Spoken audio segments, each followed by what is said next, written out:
반갑습니다. 구름책방의 김상호입니다. 안녕하세요. 주찬양입니다. 앞으로 이렇게 길게 녹화를 하지 말아야겠어요. 7주짜리로 이렇게. 네.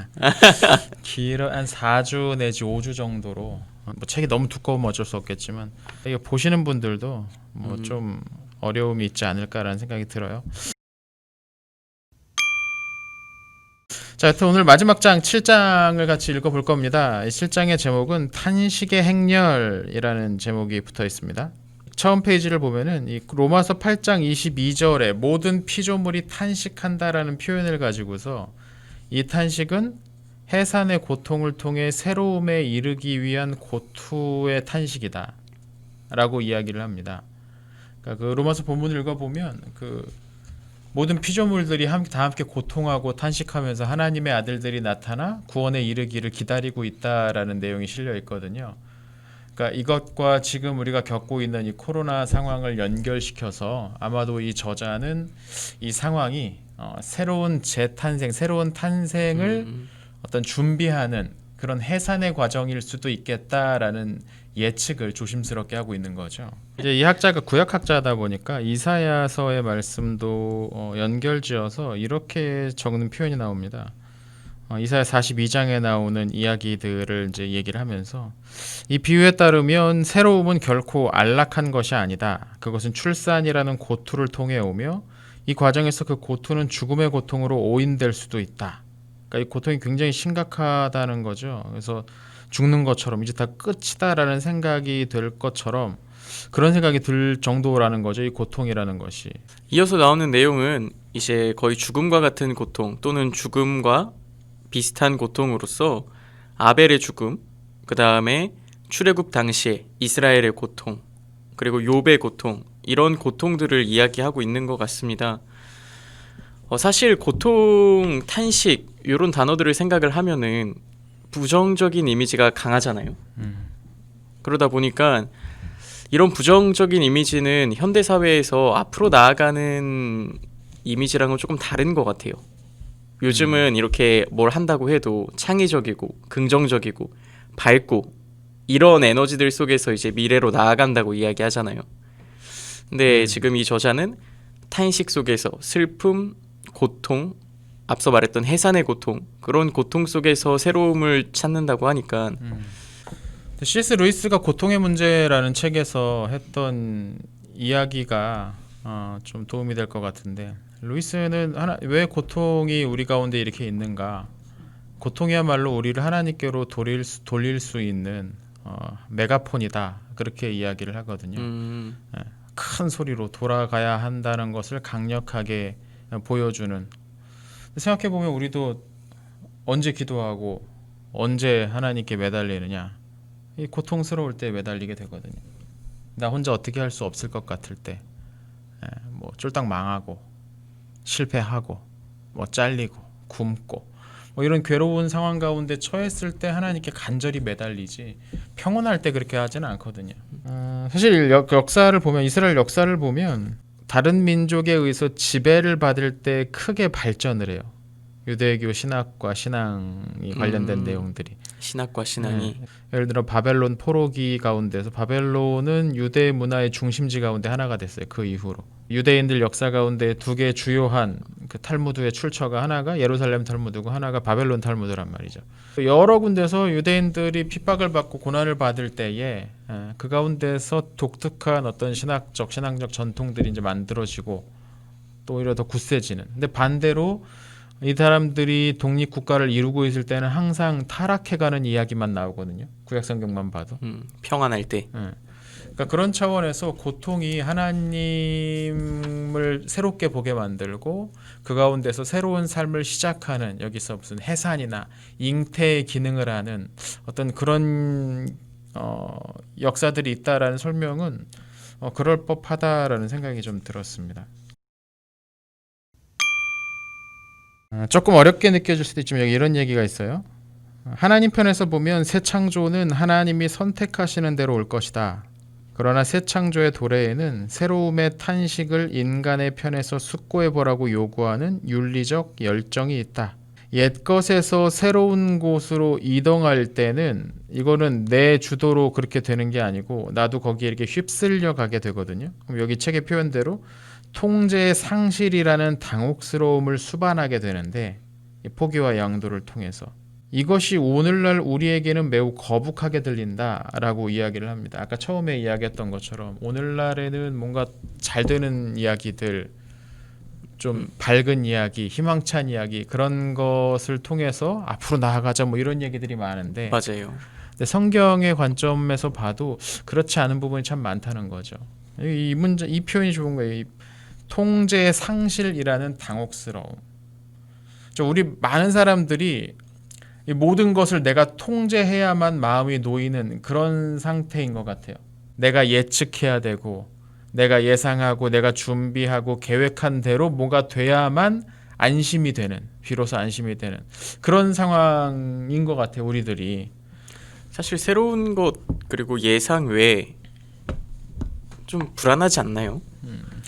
인생 계획대로 되면 좋잖아요. 계획대로 안 되죠. 아무도 계획대로 살아본 사람이 아마 없을 거예요. 얼마 안 있으면 이제 수능인데 네. 사실 수능에서 계획했던 것만큼 대학을 못 가거나 아니면 1년, 2년 재수를 하게 되거나 아니면 수능을 정말 그날 컨디션이 안 좋아서 망치게 되거나 이것도 이제 통제에서 벗어난 거잖아요. 그렇죠. 우리 계획에서 벗어난 건데 마음 어려울 것 같아요. 1년이라는 시간 아니면 그렇죠. 이제 마음이 어렵겠죠. 근데 그 어렸을 때는 그거 아니면 정말 큰일 나는 줄 알았는데 지나고 보니까 큰일 나더라. 농담이고. 근데 지나고 보면 기회가 그때만 있는 건 아니거든요, 사실. 정말 그 딱 20살도 안 되는 19살 때의 인생 전체를 결정할 수 있는 뭔가가 일어나지 않아요. 그러니까 어른들은 다 이렇게 이야기하시더라고요. 19살, 20살에 인생을 좌지우지할 만한 게 없다는 거는 조금씩 느껴가는데 그래도 중요한 시기지 않나. 뭐 안 중요한 시기가 어디 있어요. 6살, 7살 때도 중요한 시기인 거고 14살, 15살 또 중요한 시기인 거고 매 순간이 중요해요, 사실. 그러니까 이게 착각들을 하는 게 내가 하고 싶은 일과 내가 갖고 싶은 직업 사이의 차이를 이해를 못하는 거예요, 사람들이. 내가 뭐가 어떤 사람이 되고 싶은가에 대한 것은 얼마든지 평생 동안 추구해 나갈 수가 있는데 난 어떤 직업이 돼야 돼라는 압박을 갖고 있으니까 인생의 성공 실패를 그걸로 판단을 하니까 문제가 생기는 거죠. 점수 갖고 여러분 인생이 어떻게 되지는 않습니다. 갑자기 고3 수험생들에 대한 특강이 됐는데 네. 사실 그때 느끼는 만약에 그 계획과 그걸 실패했을 때 느끼는 고통이 새로운 걸 만들어낼 수 있을까요? 이제 중요한 건 뭐냐면 모든 사람들이 겪게 되는 그 고통의 순간, 탄식의 순간을 어떻게 해석하고 어떻게 받아들이느냐는 사람마다 다 다르다는 거죠. 그 차이는 아마 그것을 해석할 수 있는 능력이 있느냐가 참 중요한 것 같아. 고3들뿐만 아니라 많은 사람들이 어떤 고통의 순간을 겪고 있을 텐데 저도 그런 시간들을 겪고 있고 모두가 나 그런 생각을 갖고 있잖아요. 힘드신가요? 난 늘 힘들지. 근데 그 상황을 어떻게 해석하느냐가 참 중요한 것 같아요. 끊임없이 우리로 하여금 이 상황이 끝이다라는 생각이 들게 만들어요. 맞아요. 이 세상이. 맞아요. 이건 이제 끝이다. 너에겐 이제 아무것도 없다. 희망이 별로 안 없다. 보여요. 그렇게 생각하도록 우리를 막 눌러요. 끊임없이. 잘나고 이렇게 누우면 이제 나 어떻게 하지? 라는 생각이 들 때가 하루 이틀이 아니야. 한두 번이 아니야. 개인 경험담이시죠? 생생 안 가는 한이 설리는데. 그럴 때가 한두 번이 아니지만 이 상황을 어떻게 해석하느냐에 따라서 다시 한번 또 일어나서 뭔가를 할 수 있게 되는 거죠. 그게 이제 중요한 것 같아요.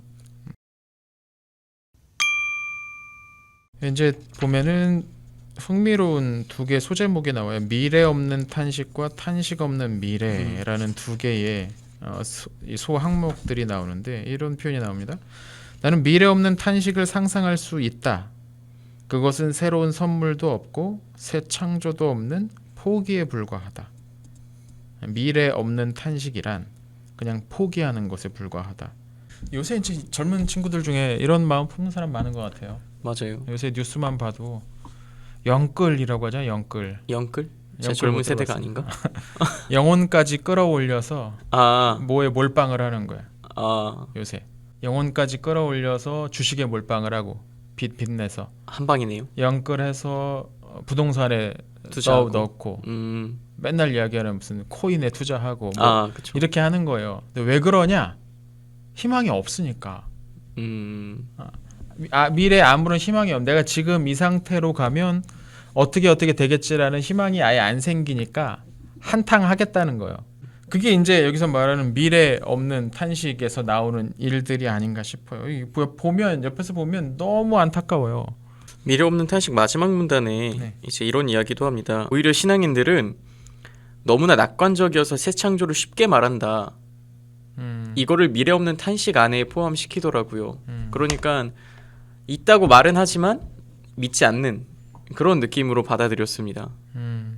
우리에게는 뭐 하나님께서 해주실 거야, 뭐가 있을 거야 라고 이야기는 하지만 정작 거기에 대한 실제적인 미래는 없는 탄식들. 이 아주 도발적인 문구죠. 신앙인들 사이 이런 절망이 더 있다는 이야기인데 너무 낙관적이어서 이 창조를 너무 쉽게 이야기한다. 새 창조를 너무 쉽게 이야기한다. 아, 그러네. 또 하나 탄식 없는 미래란 무엇이냐? 이 책의 표현에 따르면 심리 치료적 문화라는 걸 지적하는 거예요. 이렇게 얘기해요.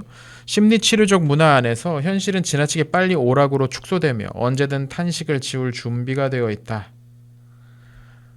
그죠? 우리 사회가 그래요. 우는 꼴을 못 봐요. 울면 안 되죠.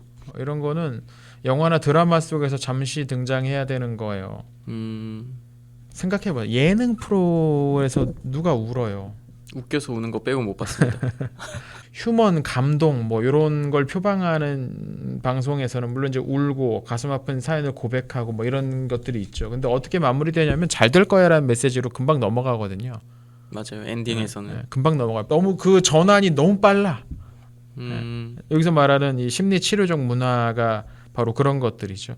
어려서부터 그렇게 교육하지 않았나 싶어요. 왜냐면은 그 부정적인 감정이 새로운 걸 창출해내지 못한다고 아까 이야기했었잖아요.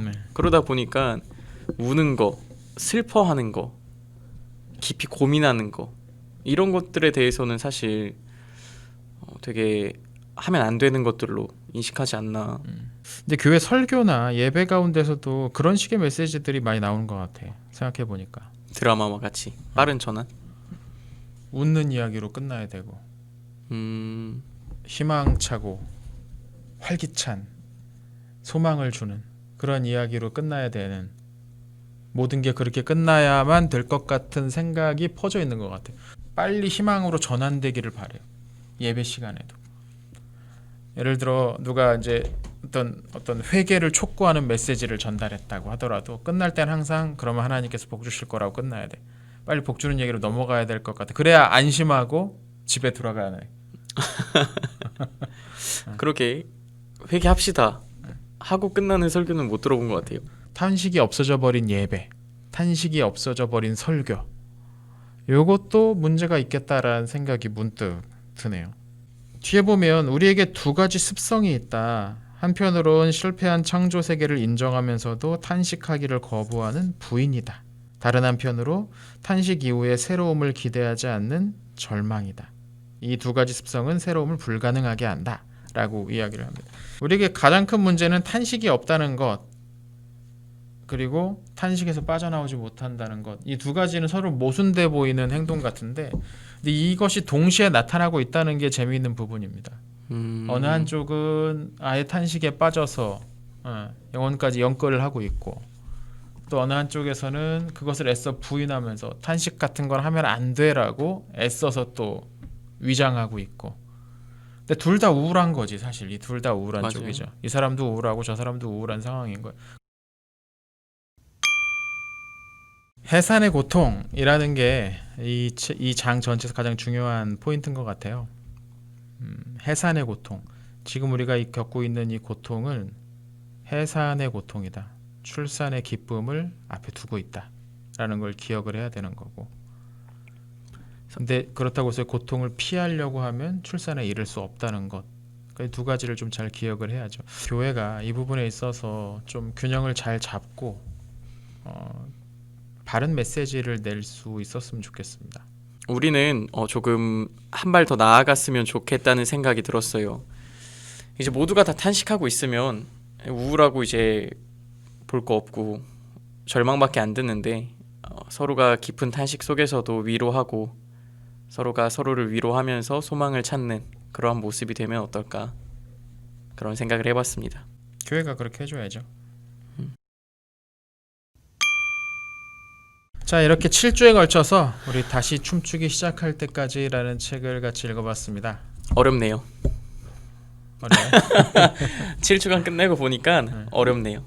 쉬울 줄 알았죠. 네. 책이 얇았거든요. 책은 참 얇았는데 내용은 깊이가 확실히 있습니다.